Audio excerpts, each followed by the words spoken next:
नमस्कार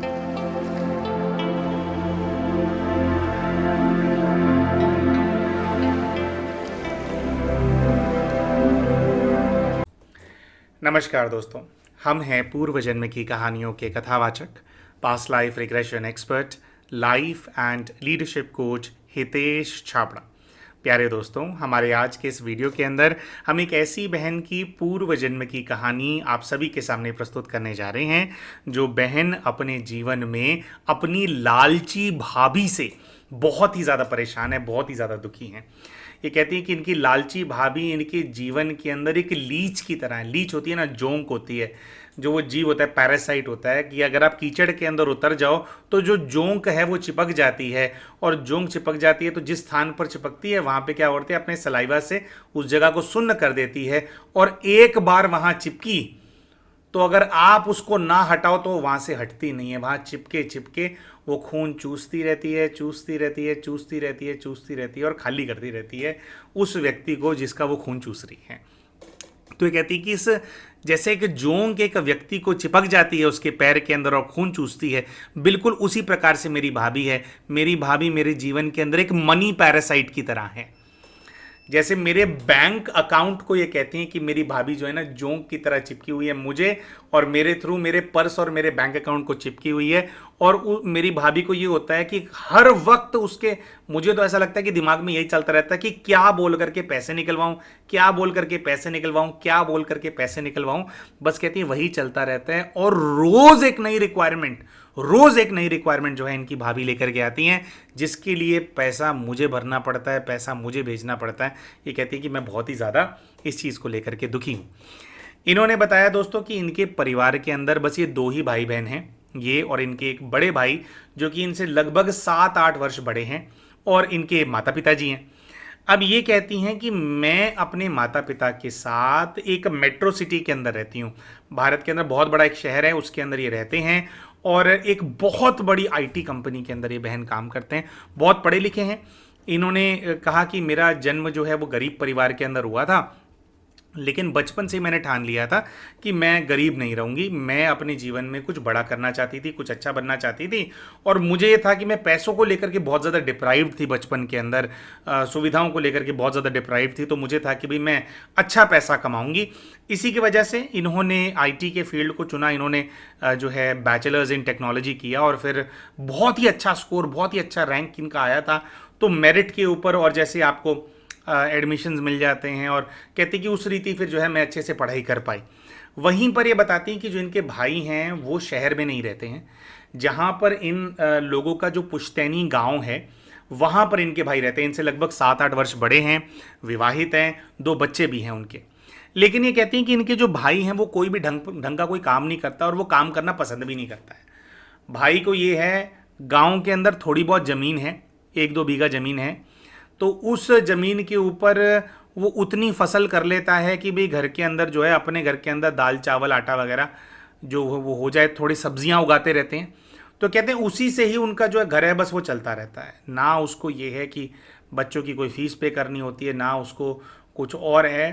तो कहते हैं कि बस वो गांव के अंदर रहता है और बस वही करता रहता है। अब ये कहती है कि जो भाभी है, इस चीज़ को बार बार जो है मेरे मम्मी पापा के सामने प्रेजेंट करती रहती है कि कैसे उसका ब्याह करवा करके अपने बेटे से उन लोगों ने उसकी जीवन जिंदगी जो है उसको ख़राब कर दिया है, जिसकी वजह से वो हर दूसरे दिन जो है एक नई रिक्वायरमेंट के साथ इनकी मम्मी को फ़ोन कर देती है कि अभी हमारे को इस चीज़ की ज़रूरत है, अभी हमारे को इस चीज़ की ज़रूरत है, ये हो गया, बच्चा बीमार हो गया, मैं बीमार हो गई, तुम्हारा बेटा बीमार हो गया, घर के अंदर छत गिर गई, और न जाने ऐसे कहते हैं पता नहीं कितने बहाने हैं उसके पास। कहते हैं कि वो नित्य नए बहाने बना करके मेरी मम्मी को पंप करती रहती हैं। और ये कहते हैं कि जो मेरी मम्मी है ना, मेरी मम्मी ना बहुत बड़ी बातूनी है। ये कहते हैं कि देखो, मेरे को ना ये सब चीज़ें पसंद नहीं है, ज़्यादा बातें करना, मतलब भाई बातें बातें करते रहो, इसके बारे में उसके बारे में, इस रिश्तेदार की चुगली। कह रहे मेरे को ना ये सब पसंद नहीं है, मुझे थोड़ा ये है कि भाई अपना काम से काम रखो, अपना काम करो। हाँ, अच्छी बात करो, अगर मम्मी के साथ पापा के साथ टाइम स्पेंड करना है, क्वालिटी टाइम स्पेंड करो, कहीं घूमने चले जाओ साथ के अंदर, कुछ मंगा करके खा लो, कुछ अच्छी डिश बना लो। कह रहे ये सब तो मैं कर सकती हूँ, बैठ करके उनके साथ मूवी देख सकती हूँ, लेकिन उनकी एक्सपेक्टेशन ये होती है कि मैं बैठूं और उनके साथ और सारे खानदान की, सारे रिश्तेदारी की जो आसपास के लोग हैं सबके बारे में बात करूं। कहती है वो मुझसे होता नहीं, और मेरी भाभी इस चीज़ के अंदर बहुत अच्छी है। तो कहती है कि मेरी भाभी मेरी मम्मी को बहुत ज़्यादा पसंद है। वो गांव में फ़ोन लगा करके बैठी रहेगी, मेरी माँ यहाँ पे फ़ोन लगा करके बैठी रहेगी। कह रहे दोनों अपने अपने फ़ोनों के ऊपर 4-4 घंटा एक दूसरे से बात करती हैं। और मेरी मम्मी कहती हैं मुझे मजबूर करती हैं कि तू भी भाभी से बात कर, तू भी भाभी से बात कर। कह रही भैया मेरे से 5 मिनट बात होती है, 6 मिनट बात होती है, लेकिन 6 मिनट के बाद मुझे लगता है कि 7वां मिनट आएगा तो मतलब मैं क्या बात करूं, मुझे समझ ही नहीं आती। तो मेरे ऊपर तो वो जो घड़ी का कांटा है ना, बम की तरह गिरता है कि फ़ोन पे क्या बातें करनी है। तो कहती है ना मैं ज़्यादा मम्मा से बात करती हूँ, ना मैं भाभी से बात करती हूँ। तो मैं सगी बेटी हूँ, लेकिन मेरी मम्मी को मेरी भाभी को लेकर के बहुत ज़्यादा फीलिंग्स रहती हैं। तो और मेरी भाभी जो है वो रोती रहेगी, परेशानियां बताती रहेगी। तो मेरी मम्मी को ये होता रहता है कि भाई मेरी जो बहू है और जो मेरा बेटा है उसको परेशानियां ना हो, उनके बच्चे कैसे पलेंगे, वहीं से ही हमारा वंश होता है। तो कहती है वो वहाँ से मेरी मम्मी को चाबी भरती है, यहाँ मम्मी मेरे को चाबी भरती है कि तू इतने पैसे निकाल करके दे। कह रही हर रोज़ 5,000 निकाल करके ला, 10,000 निकाल करके ला, 3,000 निकाल करके ला, 2,000 निकाल करके ला। कह रही भैया हर रोज़ पैसे मुझसे निकलवाए जाते हैं और तनख्वाह आती है, बस मैं निकाल निकाल करके पैसे ही देती रहती हूँ, मुझे समझ ही नहीं आता कि मेरे पैसे कहाँ चले गए। तो कहती हैं कि भैया मैं इस चीज़ को लेकर के बहुत ही ज़्यादा परेशान हूँ, मैं जानना चाहती हूँ कि मेरी भाभी इतनी ज़्यादा लालची क्यों है। और ये कहते हैं कि भैया देखो अगर परेशानी है ना, परेशानी के अंदर सपोर्ट करने की प्रॉब्लम नहीं है, लेकिन वो लोग देखो गांव के अंदर रहते हैं, गांव के अंदर अपना अपने खेत की सब्जी खाते हैं, ठीक है, अपना ही सारी दाल चावल वहीं पर ही वो लोग कर लेते हैं। थोड़ा बहुत होता है, कहते हैं कि हम शहर के अंदर भी राशन अगर डालते हैं ना तो 10,000 के अंदर 3 लोगों का राशन डल जाता है पूरे महीने का, शहर के अंदर जहाँ पे हम कुछ बो नहीं रहे, कुछ कर नहीं रहे, है ना, वहाँ पे घर अपना, और फिर भाई बहुत सारी चीज़ों की सुविधा होती है। तो कहते हैं कि पर कहाँ सारा पैसा वहाँ चला जाता है मुझे समझ नहीं आता, अपने ऊपर तो हम खर्च करते ही नहीं। कहते हैं पिताजी के बारे में इन्होंने बताया कि पिताजी जो हैं वो कढ़ाई बुनाई का काम किया करते थे और काफ़ी उसके अंदर फेमस थे, रहे हैं, बड़े आर्टिस्ट रहे हैं। और तो वो अपना काम करते हैं शहर के अंदर, लेकिन इतना कुछ पिताजी कमा करके नहीं ला पाते। तो कहती है एक प्रकार से जब 7-8 वर्ष से मैंने काम करना शुरू किया है तब से सब लोग जो है एक प्रकार से मेरी इनकम के ऊपर ही डिपेंडेंट है। अब ये कहती हैं कि मेरे को मेरे माँ बाप की सेवा करने में कोई समस्या नहीं है, मेरे पिता ने पूरी ज़िंदगी भर, थोड़ा ये कहती हैं कि मैं बहुत लेट चाइल्ड थी, माता पिता की उम्र काफ़ी ज़्यादा है, तो कहती हैं कि मेरे को कोई प्रॉब्लम नहीं है, मेरे मम्मी पापा, मैं कमाती हूँ, मेरे माँ बाप ने भी तो मुझे पाल पोस करके इतना बड़ा किया है। पर ये कहती हैं ये जो मेरा भाई और भाभी की जिम्मेवारी आ गई है ना हमारे ऊपर, और जिम्मेवारी भी क्या, जिम्मेवारी होती है कि हम अपनी मर्जी से अपने हिसाब से जितना सपोर्ट कर सकते हैं करें, है ना, जो हमारा सामर्थ्य। कह रही वो बात नहीं है, कह रही कमाती मैं हूं और उसको चूज करके ऐश मेरा भाई और भाभी करते हैं।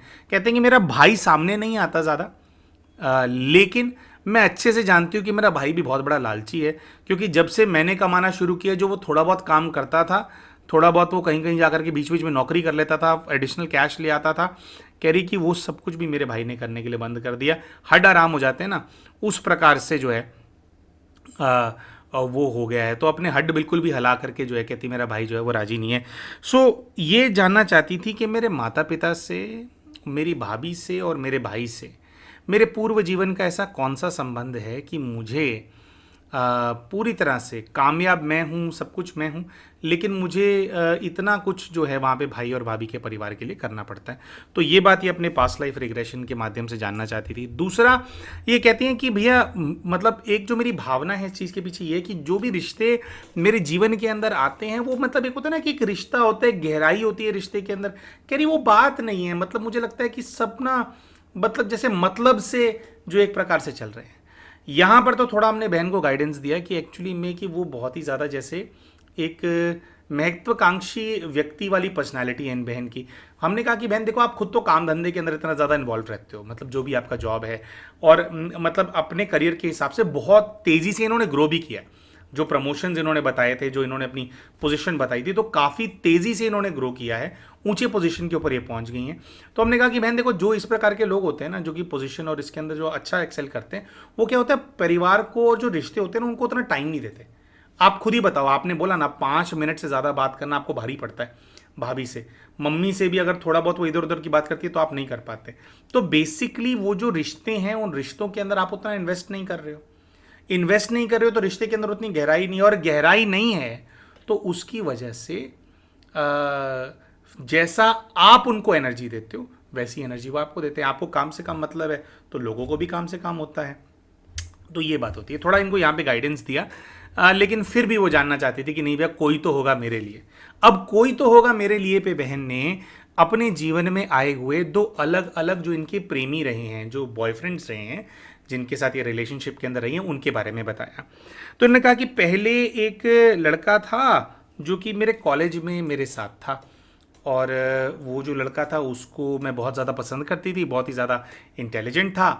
थोड़ा सा समस्या ये थी, कहती हैं कि मैं जो बहन है वो मुस्लिम फैमिली से हैं और जो लड़का है वो हिंदू फैमिली से था। तो कहती हैं कि हम दोनों काफ़ी एक दूसरे को पसंद करते थे, और मैं तो फिर भी चाहती थी कि भैया हम लोग शादी करें, और वो लड़का भी चाहता था कि हम शादी करें। लेकिन कुछ ऐसा था कि वो अपने घर में नहीं बता पा रहा था और मैं अपने घर में नहीं बता पा रही थी। तो कहती हैं कि लगभग 4 वर्ष हम दोनों एक दूसरे के साथ थे, पहले कॉलेज में साथ थे, और जो पहली जो हम लोगों ने जॉब की थी उसके अंदर भी हम दोनों एक साथ काम किया करते थे। 1-1.5 साल हम लोगों ने काम किया है। तो ये कहती हैं कि मैं जब उसको बोलती थी, और कहती हैं ये एक सबब भी बना, मेरी पहली नौकरी मैंने इसी वजह से छोड़ी क्योंकि हम दोनों साथ में काम करते थे। कहती कि मैं उस पर काफ़ी प्रेशर डालने लग गई थी कि भैया अब हमारे को शादी कर लेनी चाहिए भाई, हम ऐसा तो हम नहीं रख सकते ना भाई, अगर हम सीरियस हैं तो शादी कर लेनी चाहिए। तो कहती है उस लड़के ने मुझे प्रपोज किया था कि we should get married secretly, कि हम सीक्रेटली बाहर चोरी से कोई शादी कर लेते हैं, कोर्ट के अंदर जा कर के शादी कर लेते हैं, उसके पूरा तरीका है, हो जाएगा, कर लेते हैं, लेकिन अभी घर वालों को नहीं बताएंगे, पहले चोरी से शादी कर लेते हैं। तो कहती कि मैं इस चीज़ के लिए बिल्कुल भी राजी नहीं थी, चोरी से शादी करने के चक्कर में।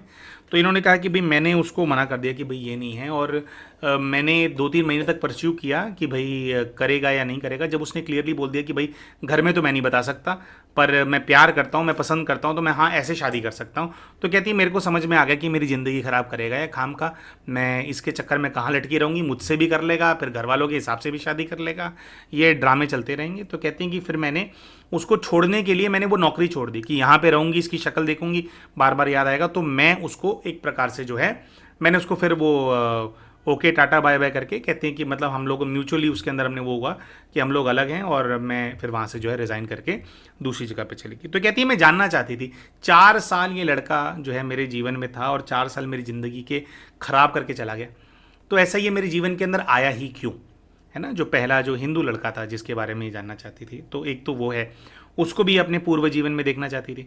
फिर ये कहती है कि एक दूसरा लड़का मेरे जीवन के अंदर आया जब मेरा ब्रेकअप हो गया, तो लगभग 6 महीने तक, तो कहती थोड़ा मैं डिप्रेस थी। फिर एक कोई लड़का है सोशल मीडिया किसी प्लेटफॉर्म के माध्यम से वो इनके संपर्क के अंदर आया। अब ये कहती हैं कि ना वो लड़का जो है ना बहुत ही बड़ा वाला झूठा था, मतलब बिग लायर। आप कहती हैं वो तो मतलब हमारी कास्ट का, हमारी कम्युनिटी का ही था, मुस्लिम था, और कहती हैं कि वो बहुत बड़ा झूठा था। क्यों था बहुत बड़ा झूठा? कहती हैं कि ना वो ना मर्चेंट नेवी के अंदर जॉब करता था। तो जब मैं उससे बात करती थी तो वो मुझे ये, आप कहती कि मैं जो मेरी पोजीशन वगैरह मैंने उसको बताया कि कैसे कैसे मैं कौन सी कंपनी के अंदर जॉब करती हूँ। तो कहती हैं कि मुझे लगता है कि उसको किसी प्रकार का कोई इन्फीरियोरिटी कॉम्प्लेक्स हो गया था या क्या था। तो कहती हैं वो मर्चेंट नेवी में था और वो इस प्रकार से बोलता था कि मैं बहुत बड़ा ऑफिसर हूँ। वो अपने आप को एक ऑफिसर के रूप में दिखाता था कि मैं बहुत बड़ा ऑफिसर हूँ और मेरी ये पोजीशन है, मेरी ये रैंक है, ये पूरा शिप का एक पूरा क्वाड्रेंट है वो मेरे कंट्रोल के अंदर रहता है, मैं ये करता हूँ, मैं वो करता हूँ। कहती हैं कि ना मेरे को ना डाउट होता था उसकी बातें सुन करके। कहती हैं फिर वो ना ये सब बातें भी बोलता था कि मैं इतने बड़े खानदान का हूँ, मैं ये हूँ, मैं वो हूँ, और अपने फैमिली के बारे में और ये सब भी वो करता था। कहती हैं कि ना मैंने ना उस लड़के से ना 6 महीना ही बात करी, और उसके बाद फिर कुछ ऐसा हुआ कि वो ना अपने शिप पे चला गया। अपने जो मर्चेंट नेवी वाले होते हैं ना, वो क्या होता है कई महीना शिप पे, कई महीना फिर वापस घर, ऐसा होता है। तो कहती जब वो हुआ ना, कह रही मेरे को ना माथा ठनका मेरा बहुत ज़्यादा। कहती कि मुझे लगा कि ना हो नहीं सकता ये जो बोल रहा है। फिजिकली कभी मिले नहीं थे उससे, लेकिन कुछ ऐसा था कि ये लड़का जहाँ पर रहता था या जो उसकी प्रोफाइल थी, जो उससे जानकारी निकली, कुछ और म्यूचुअल फ्रेंड्स निकले, तो कोई बहुत इनकी दूर की रिश्तेदारी है, उसके अंदर से ही वो लड़का निकल करके आ गया। मतलब दूर की, मतलब बहुत दूर की रिश्तेदारी है, लेकिन रिश्तेदारियों के अंदर से इन्होंने कहीं से कनेक्शन निकलवा लिया और वहां से इनको ये बात पता चली कि लड़का तो मर्चेंट नेवी के अंदर जो सबसे छोटी रैंक होती है ना, जो मजदूर होते हैं, जो लेबर होते हैं मर्चेंट नेवी शिप के ऊपर, सामान उठाना, ढोना, ये करना, उसके लिए स्टाफ होता है उनके पास। कहती है पहली बात तो लड़का वो जॉब करता है। दूसरी बात ये पता लगी कि उसका जो घर है उसकी तो बहुत ही बुरी हालत है। वो तो मतलब एक खोली टाइप उसमें रहता है, एक कमरे की खोली के अंदर उनका परिवार रहता है, और वो ऐसे ही मतलब वो बोलता था। अब ये कहती है कि भैया देखो मेरे को ना इन सब चीज़ों से इतना कोई खास फर्क नहीं पड़ता था, क्योंकि देखो मैं बहुत सक्षम हूँ, तो मुझे ऐसी कोई रिक्वायरमेंट नहीं है कि कोई बहुत अमीर लड़का मेरे सामने हो। लेकिन वो ये बहुत झूठ बोलता था। तो कहती है कि ना मुझे समझ में नहीं आया कि उसके ना ये झूठ बोलने का कारण क्या था, क्योंकि मैंने कभी उससे पूछा नहीं था पोजीशन के हिसाब से। मैं तो बस पता नहीं कि उससे थोड़ा बात करना मैं पसंद करती थी, मेरा थोड़ा दिल भी टूटा हुआ था। तो कहती है वो ना एक धौंस सी जमाना चाहता था मेरे ऊपर, झूठी धौंस सी, और मुझे ऐसा लगता है कि वो झूठी धौंस या झूठा वो दिखा करके ना वो मुझसे शादी कर लेता, और शादी करने के बाद मैंने फिर रोना था, क्योंकि सब कुछ ये वो था। और इसके भी इंटेंशन कुछ इसी प्रकार के थे कि हम आएंगे, हमारे घर वाले मानेंगे नहीं, हमारा तो ये खानदान है वो खानदान है, तो दिक्कत हो जाएगी। और वो आकर के कहती वो भी यही था कि भाई हम लोग अलग से शादी कर लेंगे और फिर बाद में बताएंगे। तो कहती कि मेरे को ऐसा लगता है कि ना वो एक प्रकार का ना स्कैम करना चाहता था मेरे साथ, कि एक बार मैं शादी कर लूँगी तो उसके बाद फिर मैं क्या ही कर पाऊंगी, जैसे और होती। पर कहती है मेरी जो इंस्टिंक्ट्स है ना, मेरी इंस्टिंक्ट्स मुझे बता रही थी कि ये ना गड़बड़ है कुछ, जब से मैं उससे बात करती थी। और फिर मैंने पता किया तो वो गड़बड़ निकल गई। और फिर कहती हैं कि फिर जो जब भी हमारी जैसे कुछ बात होती भी है, शायद शिप से भी बात कर पाता था वो, तो कहती है तो फिर मैंने उसको बातें बातें बहुत सुनाई और वो कर दिया। तो कहती है मुझे ना एक डार्क इंटेंशन सी थी उसकी कोई, लेकिन मैं बच गई उससे। तो अब ये जानना चाहती थी कि ये वाला लड़का भी जो है इनके जीवन में क्यों आया, इस लड़के का इनके पूर्व जीवन से जो है वो क्या संबंध था। तो दोस्तों इन्हीं चीज़ों को लेकर के इन बहन ने अपना पास्ट लाइफ रिग्रेशन कराया, और अपने जीवन के अंदर जितने भी कैरेक्टर्स हैं उनको ये अपने पास्ट लाइफ के अंदर ढूंढ पाए। कौन व्यक्ति क्यों ऐसा करता है, ये दो लड़के जो कि छुप करके शादी करना चाहते थे ऐसा क्यों है, क्या इनसे पूर्व जीवन का संबंध है, और वो जो भाभी जो कि एक मनी पैरासाइट है, एक लीच की तरह इनके जीवन के अंदर चिपकी हुई है, सारा पैसा ड्रेन कर रही है, तो क्यों ऐसा कर रही है, ये भी जो बात है इनके सामने उजागर हो गई, उसका जो रहस्य है इनके सामने खुल गया। तो प्यारे दोस्तों इन बहन ने अपने पूर्व के जीवन के अंदर क्या देखा, ये अभी हम आप सभी के सामने प्रस्तुत करेंगे। लेकिन उससे पहले हम शाउट आउट देना चाहेंगे हमारे चैनल के उन व्यूअर को जिन्होंने अभी रिसेंटली हमारे चैनल को एज अ मेंबर ज्वाइन किया है। तो हमारे चैनल के जो व्यूअर हैं उनका यूट्यूब के ऊपर आईडी है विद्या बेगानी। विद्या जी, आपने हमारे चैनल को एज अ मेंबर ज्वाइन करके हमारी सेवाओं का विस्तार करने में हमारा सहयोग किया है, जिसके लिए हम आपके बहुत बहुत आभारी हैं।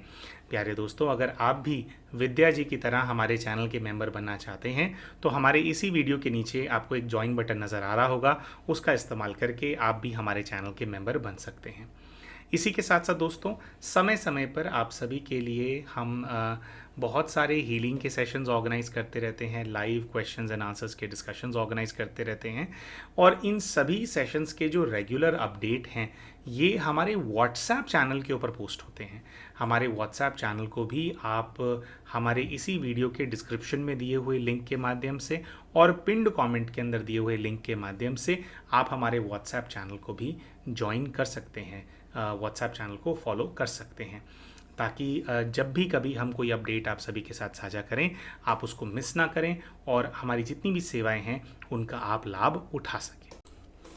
तो आइए दोस्तों बात करते हैं कि इन बहन ने अपने पूर्व के जीवन के अंदर क्या देखा, किस प्रकार का जीवन जो है पूर्व में इन्होंने अनुभव किया। तो दोस्तों इन्होंने सबसे पहले जो जगह देखी इनको फील हुआ कि जैसे खुले आसमान के नीचे ये चल रही हैं। नीचे की तरफ देखा तो इनको पक्की ज़मीन नज़र आई, और ऐसा भी नज़र आया कि जैसे इन्होंने किसी का हाथ पकड़ा हुआ है और हाथ पकड़ करके ये किसी के साथ चल रही हैं।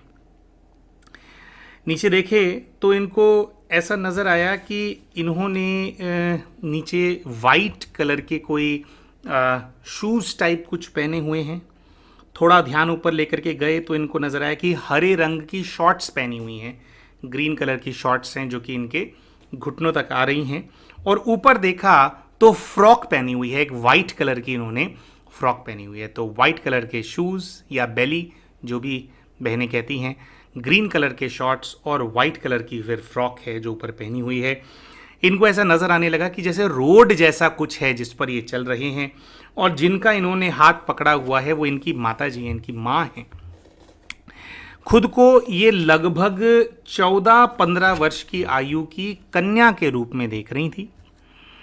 इन्होंने देखा कि इनकी माँ ने जो इनका हाथ पकड़ा हुआ है, उन्होंने नीले रंग की साड़ी पहनी हुई है और अच्छे गहने भी पहने हुए हैं माँ ने। साथ में पिताजी को देखा तो नज़र आया कि पिताजी ने ब्लैक कलर की पैंट और एक वाइट कलर की शर्ट पहनी हुई है।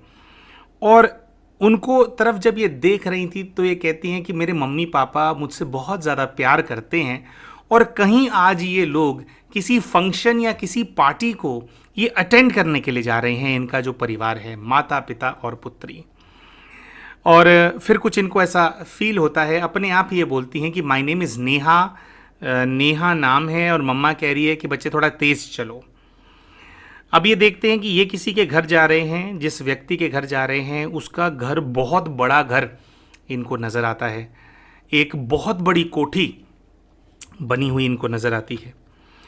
फिर ये कहती हैं कि हम घर के अंदर चले गए हैं और मम्मी पापा ने मेरा हाथ छोड़ दिया है, और घर के अंदर बहुत सारे बच्चे हैं और कोई सेलिब्रेशन यहाँ पर हो रहा है, दिवाली जैसा लगता है। फिर ये अंदर जाते हैं तो इनको पूरे समय में समझ तो नहीं आता कि क्या फंक्शन है, लेकिन इनको ऐसा नज़र आता है कि इसी प्रकार के थोड़े अच्छे कपड़े पहने हुए हैं सभी लोगों ने। बहुत सारे लोग वहाँ पर आए हुए हैं और बहुत सारे बच्चे वहाँ पे हैं। लाइक 15-20 बच्चे जो हैं इनको वहाँ पर नज़र आने लगते हैं, जिसमें लड़के भी हैं, लड़कियाँ भी हैं, इनके साथ की उम्र के बच्चे भी हैं, थोड़े कुछ इनसे कम उम्र के बच्चे भी हैं, 1-2 साल बड़े बच्चे भी हैं। तो इनको नज़र आते हैं कि सब लोग जो है घर के अंदर खेल रहे हैं, कुछ कुछ वो है, बच्चे कुछ बात कर रहे हैं। फिर इनको ऐसा नज़र आता है कि जिनके घर के अंदर ये गए हैं वो इनको ऐसा नज़र आती हैं कि वो इनकी ताई जी का घर है, ताई जी का घर। और वहाँ पे जो है माता पिता जो हैं बहुत अच्छे से जो है उनको मतलब इनवाइट किया गया है। ताई जी का घर है और फैमिली का कोई फंक्शन है, कोई पार्टी रखी है इनकी ताई ने। तो फिर ये कहती हैं कि अभी सब बच्चे ना घर के अंदर छुपा छुपी खेल रहे हैं, और जो छुपा छुपी सभी बच्चे खेल रहे हैं तो उसके अंदर इनको नज़र आता है कि जो ताई जी का घर है उस घर के सामने के घर में रहने वाला एक लड़का है, और जो ताई जी का घर है वो बहुत बड़ा घर है, लेकिन सामने जिन लोगों का घर है वो घर छोटा है। और वो जो लड़का है हम लोगों के साथ खेलने के लिए आया है, ही इज़ अ बॉय। अब कहती हैं कि वो जो लड़का है ना उसको ना हम लोग ज़्यादा पसंद नहीं करते हैं। क्यों पसंद नहीं करते हैं? कहती है पसंद इसलिए नहीं करते हैं क्योंकि ना वो हम बच्चों की ना चीज़ें चोरी कर लेता है। अब हम इनसे पूछते हैं कि आपने वाकई में उसको चीज़ें चोरी करते हुए देखा है क्या? तो यहाँ पर काफ़ी देर तक इनका कुछ जवाब नहीं आता। काफ़ी देर तक ये उस दृश्य के अंदर जाने का प्रयास करती हैं जिसके अंदर वो लड़का चोरी करता हुआ नज़र आ रहा हो, लेकिन ये कहते हैं कि नहीं, ये थोड़ा इसको देख करके फीलिंग आती है चोर जैसा है ये। तो मोटा मोटा दोस्तों जो चीज़ ये अपने मुख से नहीं कह पा रही थी वो चीज़ हमने वहाँ पर महसूस करी, और हमने इन बहन को कहा कि क्या वो जो लड़का है उसका फाइनेंशियल स्टेटस आप लोगों से हल्का है, वो आप लोगों से गरीब परिवार का है, इस वजह से आप उसको चोर समझ रहे हैं, ऐसा है? तो ये हाँ नहीं बोलती, ना नहीं बोलती, लेकिन ओवरऑल जो पूरा फिर जिस प्रकार से बहन रिस्पॉन्ड करती है, कहती कि हाँ उस लड़के को लेकर के ना हम सब लोग थोड़ा ऐसा फील करते हैं, तो थोड़ा वो हम लोगों के ग्रुप के अंदर से एक आउटकास्ट टाइप का है। कहती है हम जानती हूँ मेरे ताई का जो घर है का हम आते रहते हैं यहाँ पे, और ताई हमारी ये पार्टियाँ देती रहती है, कुछ इस प्रकार का है। बड़े बिजनेसमैन है शायद इनकी ताई और इनके ताया जी। और कहती हैं कि ये लड़का भी जो आता रहता है और हम सभी बड़े परिवार के बच्चे हैं, और ये भी ख़ानदान इनका अच्छा है, हम लोगों के वो बराबरी का है, लेकिन फाइनेंशियली ये लोग कम स्ट्रांग है। तो कहती है वो थोड़ा आउटकास्ट सा है, तो हम लोग ना उससे ज़्यादा बात करना पसंद नहीं करते हैं, है ना। और कहती हैं कि इस बात से ना ये लड़का ना बहुत ज़्यादा चिढ़ा रहता है, बहुत ज़्यादा इरिटेटेड रहता है, जिसकी वजह से ना खेल खेल के अंदर ना ये मार करके हमारे को भाग जाता है। अब ये कहती हैं कि हम बिल्कुल भी उसको खेलना उसके साथ पसंद नहीं करते हैं, क्योंकि पर ये जो लड़का है ना भाई उससे हमारी कोई ज़्यादा जान पहचान है, फैमिली फ्रेंड्स हैं उसके पेरेंट्स भी, तो अब वो यहाँ पे आता है तो हमारे को ना बर्दाश्त करना पड़ता है उसको, लेकिन हम सबको ये लड़का जो है ना बिल्कुल भी हमारे को पसंद नहीं है।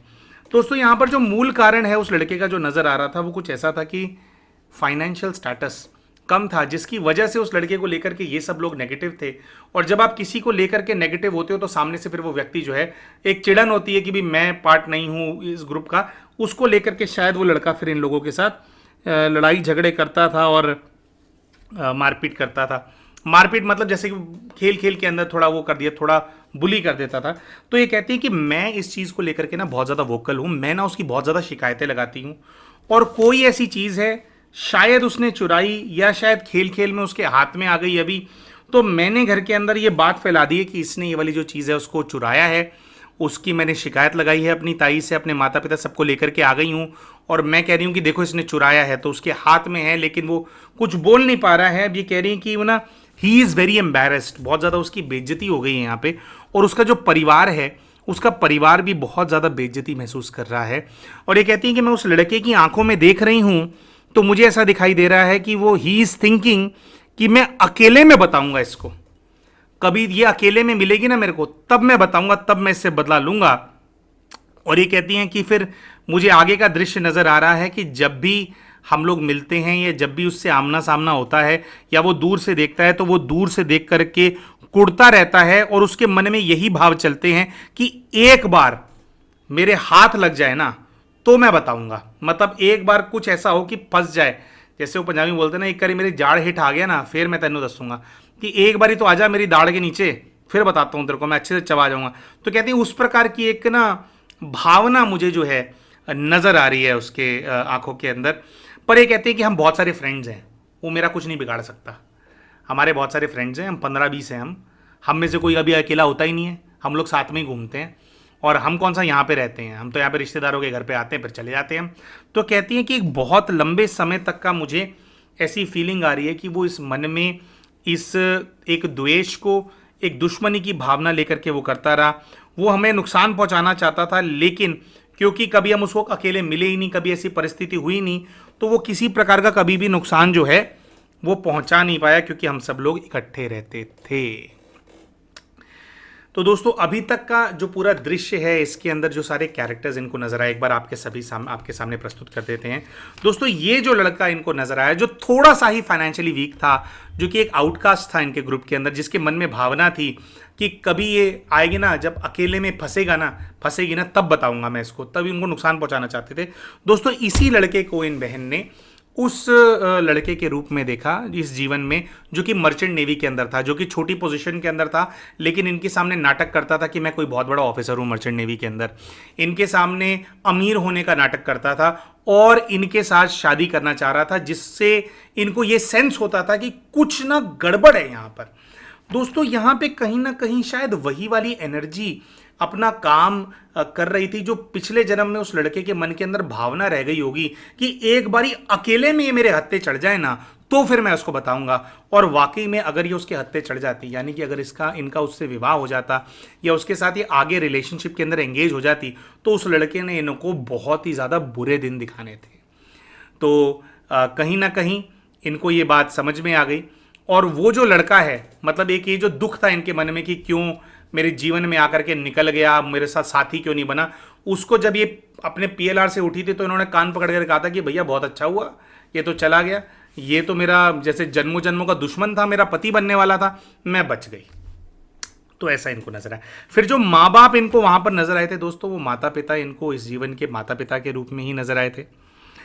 उसके साथ साथ दोस्तों जो ताई जी हैं, ताई जी इनको इस जीवन की अपनी एक बड़ी कज़न सिस्टर के रूप में नज़र आई थी, जिनका भी इनसे काफ़ी ज़्यादा प्रेम है। और वो जो बड़ी सिस्टर हैं वो भी अच्छा कोई जॉब वगैरह के अंदर हैं, और उन्होंने ही इनको काफ़ी मोटिवेट किया था, और उनके मोटिवेशन के चलते ये भी तरक्की कर पाए। तो वो पूर्व जीवन की जो ताई जी हैं, अपने इस जीवन की एक एल्डर कज़न सिस्टर के रूप में जो है इनको नज़र आई थी। तो अभी तक के तो दोस्तों ये सभी कैरेक्टर्स हैं जो नज़र आए। फिर उसके बाद एक और छोटा सा फिर एक और चैप्टर इनको नज़र आया अभी, क्योंकि अभी जो दृश्य था उसमें ये 14-15 साल की थी। फिर थोड़े आगे जीवन के अंदर जब ये गई तो इनको ऐसा नज़र आया कि एक लड़का है, जब ये अपनी शायद स्कूल इनका ख़त्म हो रहा है तब का दृश्य नज़र आता है कि एक लड़का है जो कि इनका स्कूल फ्रेंड था, और स्कूल कंप्लीट होने के बाद कुछ ऐसा हुआ कि ये दोनों एक दूसरे से बिछड़ गए थे, और बहुत अच्छी दोस्ती थी इनकी। और वो पढ़ने के लिए कहीं चला गया था, और पढ़ने के लिए कहीं चला गया था तो फिर कुछ ऐसा हुआ कि जैसे भाई साथ में खाते पीते थे, टिफिन शेयर करते थे, अच्छी फ्रेंडशिप थी, साथ में पढ़ते थे, और फिर अचानक से वो गायब हो गया। तो इनके मन में एक ये रहता था कि भाई वो अब रहा ही नहीं, मतलब मेरा फ्रेंड है, कहाँ चला गया, कहाँ चला गया। तो कहाँ चला गया वो खोजती थी ये थोड़ा ना उस फ्रेंड को तो खोजती थी, और एक इनको ये आश रहती थी कभी वो मुझसे दोबारा मिलेगा, कभी वो मुझसे दोबारा मिलेगा, कभी वो मुझसे दोबारा मिलेगा। ये भी एक आश जो है पूरा जीवन भर इनके पूर्व के जीवन के अंदर रही थी, क्योंकि आगे चल करके जो इनकी मैरिटल लाइफ थी उसके अंदर कुछ प्रॉब्लम्स थे, और उस लड़के को जिसके साथ ये पढ़ती थी उसको ये अपने एक पार्टनर के रूप में देखती थी कि देयर इज़ अ चांस कि आगे जैसे थोड़ा ये पढ़ाई इसकी पूरी हो जाएगी तो फिर हम दोनों शादी कर पाएंगे, ऐसा इनके मन के अंदर एक जो इच्छा है उस लड़के को लेकर के थी। और पर पढ़ाई पूरी होने के बाद कुछ ऐसा हुआ, वो शायद शिफ्ट हो गए, कुछ ऐसा हुआ, फिर वो शायद विदेश चला गया वो लड़का, फिर ये दोनों कभी नहीं मिले, तो उसको ये याद किया करती थी। अच्छा दोस्तों, उस लड़के को इन्होंने अपने जीवन के कॉलेज वाले बॉयफ्रेंड के रूप में देखा। पिछले जीवन में भी दोस्त थे, इस जीवन के अंदर भी दोस्त थे। पिछले जीवन के अंदर वो छोड़ करके जैसे चला गया था तो इनके मन में एक आश रह गई थी। बहुत बार ऐसा होता है दोस्तों, जब हमारे मन में आश रह जाती है किसी व्यक्ति को लेकर के, तो फिर हम उस आत्मा को वापस अपने जीवन के अंदर खींचते हैं। शायद इसी प्रकार से इन्होंने उस व्यक्ति को वापस अपने जीवन के अंदर जो है उसको खींच लिया था, उस भाई को, जिस चीज़ के चलते वो इस जीवन के अंदर दोबारा इनके सहपाठी बन करके इनके जीवन के अंदर आए। और शायद जो चीज़ इन लोगों ने जज करनी थी ना आपस में, ये कई बार ऐसा होता है कि ना हम ना किसी के साथ होने के लिए बने नहीं होते, एक्चुअली में हमारा उनके साथ पार्ट नहीं होता है, लेकिन मन की इच्छाएं होती हैं, है ना। तो इच्छाएं करने के लिए शायद वही दोबारा से इच्छा इनके इस जीवन के अंदर भी इमर्ज हुई, और इस बार जो चीज़ इनके सामने आई है, जो चीज़ इनके सामने रखी गई, इनको क्लैरिटी मिल गई कि नहीं भैया मैं इसके साथ नहीं रह पाऊंगी, या ये वो चीज़ नहीं है, जिसके चलते इस बार इन्होंने अपनी तरफ से ब्रेकअप किया। तो कहीं ना कहीं यहाँ पर एक कर्मा जो है सेटल हो गया, एक उस प्रकार की जो चीज़ है वो सामने दिखाई दे रही थी, क्योंकि इस बार गुड नोट पे ये दोनों अलग हुए, एक दूसरे को प्रॉपर अलविदा कह करके ये दोनों अलग हुए। तो अब शायद दोबारा कभी इनको जीवन के अंदर या आगे किसी जीवन के अंदर एक दूसरे से नहीं मिलना पड़ेगा। तो ये तो अभी तक यहाँ तक के कैरेक्टर्स थे दोस्तों। अभी हम बताएंगे कि फिर पूर्व जीवन के अंदर जब इनका विवाह हुआ तो क्या हुआ। तो कॉलेज पास आउट इन्होंने कर लिया था, उसके बाद ये देखती हैं कि कंप्लीटली एक डिफरेंट आदमी से इनकी शादी हुई है ना। और भाई क्योंकि एक ना अजम्पशन चल रहा होता है मन में, इनको लग रहा था कि इनके इस जीवन के जो दो बॉयफ्रेंड्स थे शायद वो इनके पति रहे होंगे, शायद कुछ गड़बड़ रहा होगा, लेकिन उनके साथ ऐसी सी कुछ कहानी थी, वो थोड़ी कोई बहुत ज़्यादा क्लोजनेस नहीं, थोड़ी दुश्मनियाँ ही थी उनसे। तो इस प्रकार का इनको चीज़ नज़र आई थी। और तो इस जो पति इनको नज़र आता है वो कंप्लीटली एक अलग आदमी है। अब ये बताती है मेरे पूर्व जीवन के अंदर भी I am very ambitious but he wants me to rest. कहती हैं कि जो मेरा पति है वो बहुत ही भरे पूरे खानदान से है, उसको ये है कि भाई तुम मौज लो, क्या तुम्हें वो है। पर ये कहती कि मैं ना पढ़ती रहती हूँ बट वो मुझे काम नहीं करने देता है, मतलब मैंने बहुत पढ़ाई लिखाई करी हुई है, वो मुझे नौकरी नहीं करने देता है, मैं कुछ अपना कुछ सेटअप करना चाहती हूँ वो नहीं करने देता है। तो कहती है पति जो है बार बार ये कह रही थी कि भाई मैं बाहर जाना मुझे ना अलाउड नहीं है मेरे ससुराल के अंदर। तो कहती हैं कि फिर उनको पूर्व जीवन का दृश्य नज़र आता है कि मैंने घर में बच्चों को पढ़ाना शुरू कर दिया है। पति से रिश्ता हम बोलते हैं कि कैसा है, तो कहती है कि पति से रिश्ता न्यूट्रल सा है, ना वो मेरी सुनता है ना मैं उसकी सुनती हूँ, ऐसा ही देखती हैं। कहती कि हमारी ऐसा हो गया है कि वी हैव नो एक्सपेक्टेशन, एक दूसरे से कोई भी एक्सपेक्टेशन नहीं है, क्योंकि मैं जो जो करना चाहती हूँ उसको बिल्कुल पसंद नहीं है, उसको पड़े रहना पसंद है, बस घर की अच्छी ज़मीन जायदाद है बस उसी के साथ। कहती हैं कि मुझे घूमना फिरना पसंद है लेकिन रेस्ट्रिक्शंस बहुत हैं। फिर ये कहती है कि मेरा जो पति है वो अपने रिश्ते से ना खुश नहीं है, मतलब उसके अंदर वो खुशी नहीं है, क्योंकि मैं उसके हिसाब से नहीं चलती और वो मेरे हिसाब से नहीं चलता। अब इसके अंदर जो है ये कहती हैं लेकिन जो मेरा पति है ना वो खर्चा वर्चा पूरा करता है मेरे ऊपर। जैसे कहती है मैं खुद को देख रही हूँ, मैं गहनों से सजी हुई हूँ, लदी हुई हूँ, अच्छे मैंने कपड़े पहने हुए हैं, और कह रही है बहुत ही कपड़े हैं मेरे पास भाई, अब इसके अंदर ये कहते हैं कि वहाँ पर ना एक मेरा पति है, उसकी छोटी बहन है जो कि विवाहित है, लेकिन बार बार वो अपने ससुराल वालों का घर छोड़ करके कहती है मायके आ जाती है, वहाँ पे कुछ झगड़ा करती है और मायके आ जाती है। और वो कहती है उसको मेरे पति के साथ रहना बहुत पसंद है, वो अपने भाई से बहुत ज़्यादा प्यार करती है, पता नहीं क्या है। तो कहती है कि बस वो घर आती है और वो ये देखती है कि उसका भाई जो है ना वो उदास है, क्योंकि उसका भाई उदास है और इस वजह से उदास है क्योंकि मेरे साथ उसका रिश्ता अच्छा नहीं है। तो कहती है मेरा पति तो मेरा दुश्मन नहीं बना है, वो तो न्यूट्रल सा है, लेकिन ये ना मेरा दुश्मन सा बन करके बैठी हुई है। अब ये कहती हैं कि मेरे जो पति की जो बहन है, हमारे बीच में कुछ अंडर करंट्स हैं और वो यहाँ पर अपने भाई के घर पे रहने के लिए आती है। तो कहती है कि मैं उसको रहने नहीं देती हूँ जहाँ ज़्यादातर यहाँ पे। कहती है वो आती है तो मैं उसको ताने मारती हूँ, मैं उसको बोलती हूँ कि अपने ससुराल में रहकर यहाँ पे क्या रहने के लिए आ जाती है, ये तेरा घर नहीं है, तेरा घर वहाँ पे है। और अब ये कहती हैं कि कुछ ऐसा है कि इनका जो पति है अपनी शादी से पहले और जब उसकी बहन की शादी नहीं हुई थी तो वो बहुत खर्चा अपनी बहन के ऊपर किया करता था, उसको नित्य नई चीज़ें ला करके देता था। और उसकी शादी हो जाने के बाद अब वो बात नहीं रही है, अब मेरा रिश्ता भी उसके भाई से अच्छा नहीं है। तो कहती है उसकी जो बहन है, जो मेरी ननंद है उस जीवन में, वो ऐसा समझती है कि मेरा पति मेरे ऊपर बहुत ज़्यादा खर्चा कर रहा है और मैं अपने पति को वो सुख दे ही नहीं रही हूँ, तो मेरे ऊपर ये जो खर्चा हो रहा है ये मैं बिल्कुल भी डिजर्व नहीं करती हूँ। और ये कहती है कि मेरी सोच ये है कि ये उसका ससुराल नहीं है, ये उसका मायका है, यहाँ पर उसका कोई हक नहीं है। तो कहती है मैं उसको यहाँ से भगा देना चाहती हूँ और वो ये चाहती है कि मेरा जो पति है मेरे ऊपर इतना खर्चा ना करे। और तो कहती है हम दोनों के बीच में वो अंडर करंट्स हैं और बहुत ज़्यादा उसको टीस है इस चीज़ की कि मेरे ऊपर बार बार ये बात आ रही थी खर्चा बहुत ज़्यादा किया जाता है। तो कहती है कि उसकी वजह से कुछ ऐसा हुआ है, वो कुछ बातें बनाने में तेज है, उसकी वजह से मुझे घर से बाहर नहीं जाने दिया जाता।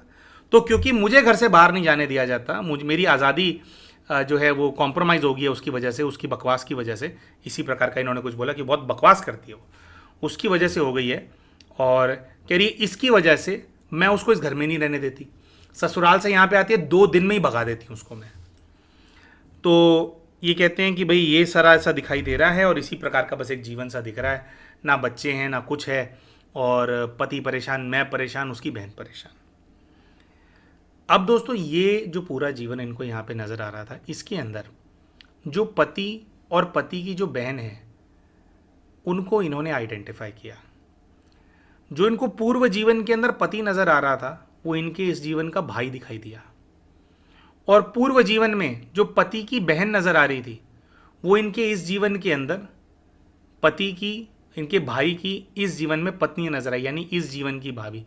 यानी कि पिछले जीवन में ये भाभी थी और वो ननंद थी, इस जीवन में ये भाभी हैं और वो ननंद है। दोस्तों एक बहुत ही अटपटी सी बात है, कई लोग इस चीज़ को डाइजेस्ट नहीं कर पाते कि आप ये क्या बात कह रहे हैं कि इस जीवन का जो भाई है वो पिछले जीवन में पति था। दोनों के केस में ऐसा ही है ना, और जो पिछले जीवन में उसकी जो बहन थी वो इस जीवन में उसकी पत्नी है। तो ये कैसे हो सकता है, ये अजीब सी बात कैसे हो सकती है। प्यारे दोस्तों देखिए, ऐसा होता है कि जब हम एक नया जीवन ले लेते हैं ना, तो नए जीवन के अंदर ना बहुत कुछ बदल जाता है। हम लोगों की आदत होती है केवल शरीर और शरीर के रिश्तों के हिसाब से किसी भी रिश्ते को तोलने की।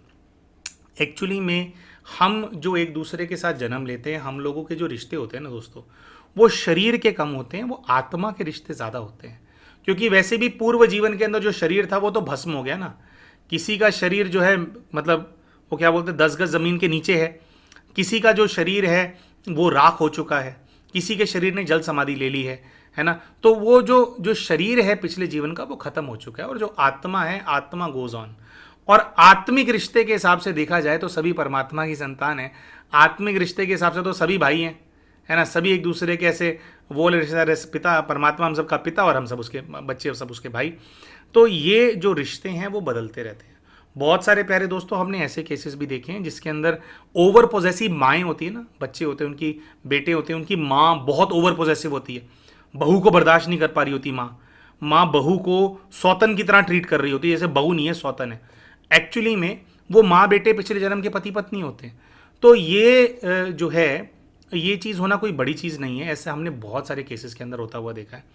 ना तो कोई फिक्स्ड धर्म हमने देखा है, हमने केसेस देखे हैं एक जन्म के अंदर इंसान सिख होगा, दूसरे में मुसलमान बन जाएगा, तीसरे के अंदर हिंदू बन जाएगा, फिर चलो भारत छोड़ करके अफ्रीका जाकर के जन्म ले लेगा, फिर कहीं और जाकर के जन्म ले लेगा, कभी जैन बन जाएगा, है ना, या यहूदी बन जाएगा।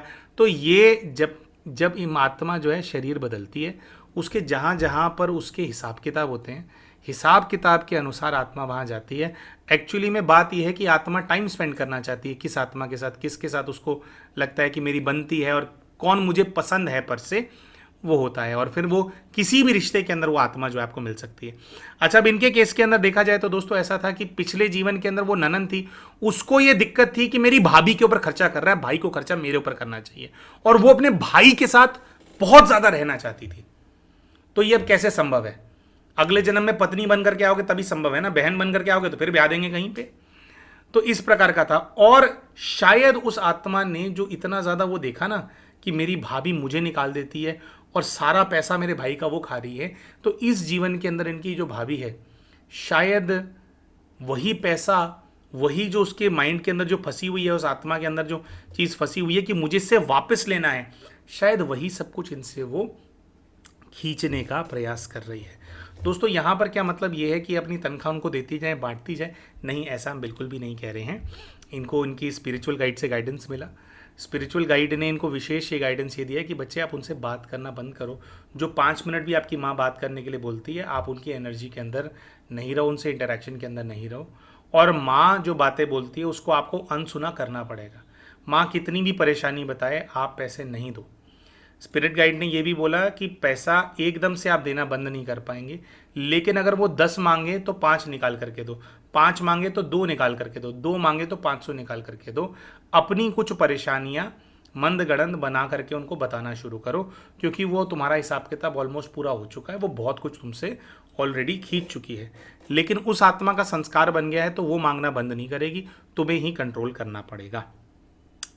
बाकी स्पिरिट गाइड ने यह भी कहा कि बच्चे तुम उसको माफ़ कर दो, ठीक है, और जो कुछ भी हुआ तुम्हें उसको माफ़ करना ही पड़ेगा। तो बस यही है।